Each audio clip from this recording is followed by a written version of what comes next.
नमस्ते। आइए आज हम बात करते हैं एक भारत के एक ऐसे मैथमेटिशियन की जिनकी थ्योरीज और रिसर्च को दुनिया मानती है, लेकिन भारत के लोग इनके बारे में बहुत कम जानते हैं। जी हाँ, हम बात कर रहे हैं महान गणितज्ञ वशिष्ठ नारायण सिंह जी के बारे में।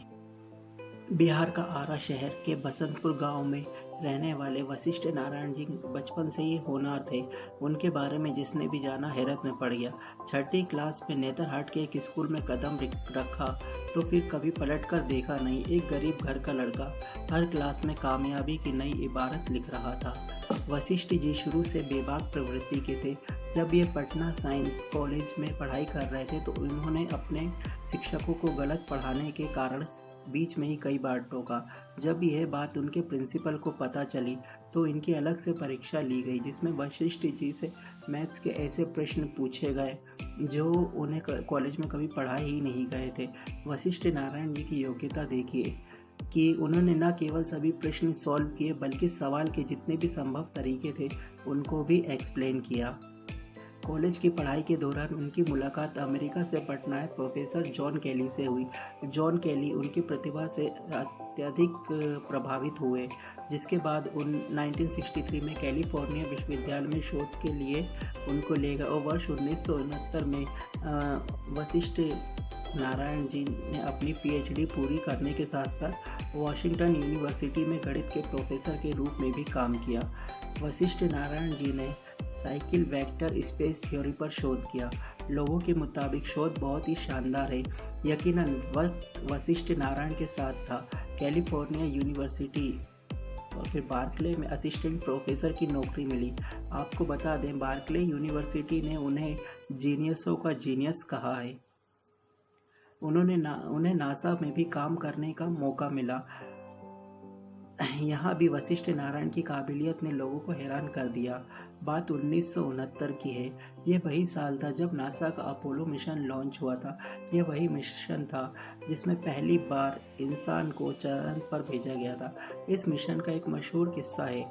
जब अपोलो मिशन के दौरान कुछ देर के लिए कंप्यूटर बंद हो गए थे, तब वशिष्ठ नारायण ने गणित लगाकर हिसाब निकाला, जिसके बाद जब कंप्यूटर चालू हुए तो वशिष्ठ नारायण जी का और कंप्यूटर का कैलकुलेशन सेम एग्जैक्ट ही था।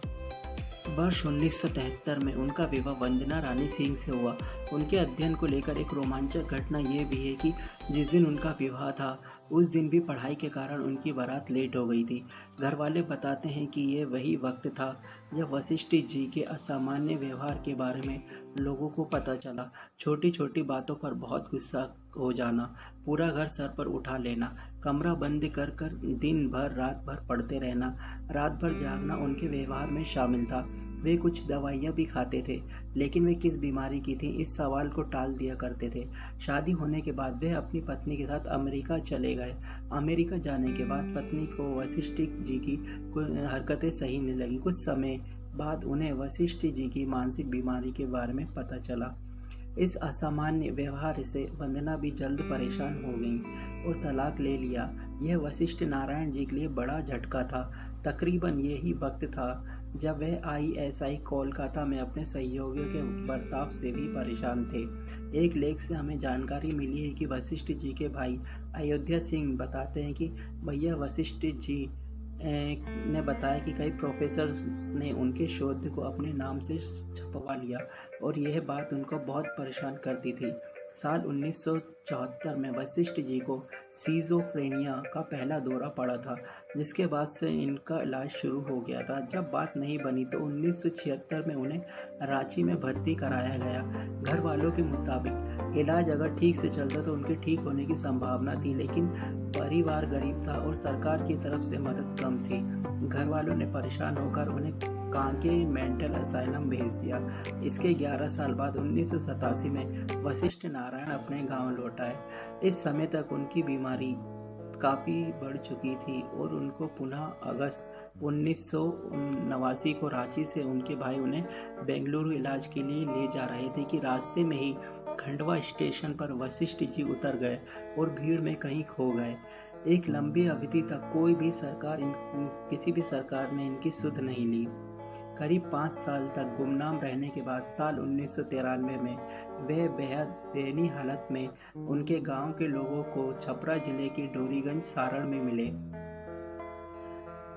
डोरीगंज सारण ये वही स्थान है जो कि इनकी पत्नी का मायका है। डोरीगंज सारण में वे एक झोपड़ी नुमा होटल के बाहर फेंके गए जूठन में खाना तलाशते मिले थे तथा एक भिखारी की स्थिति में थे। कई संस्थाओं ने डॉक्टर वशिष्ठ को गोद लेने की पेशकश की थी, लेकिन उनकी माता को ये स्वीकार नहीं था।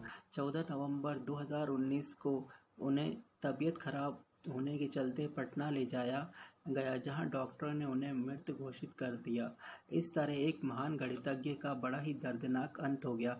इनके शोध पर अभी भी कई वैज्ञानिक कार्य कर रहे हैं।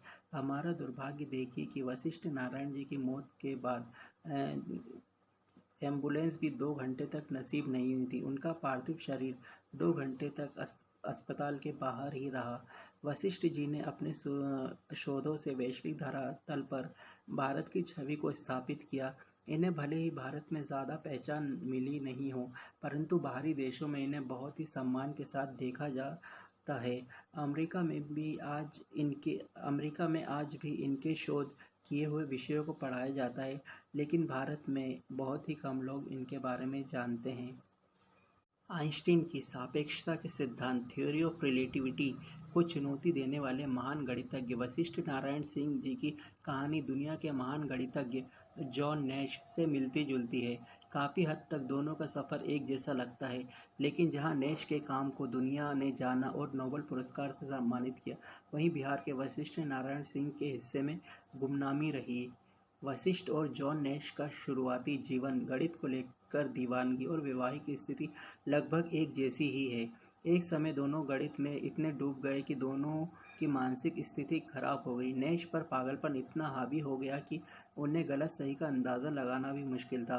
बीमारी की वजह से वो एक काल्पनिक दुनिया में चले जाते थे। उनका पागलपन खतरनाक स्तर तक पहुंच गया था। एक बार अनजाने में वो अपने बेटे की जान लेने की कोशिश करने लगे थे, लेकिन ऐसे मुश्किल वक्त में उनकी पत्नी ने उन्हें संभाल लिया, जबकि वशिष्ठ नारायण सिंह के साथ इसके उलट हुआ।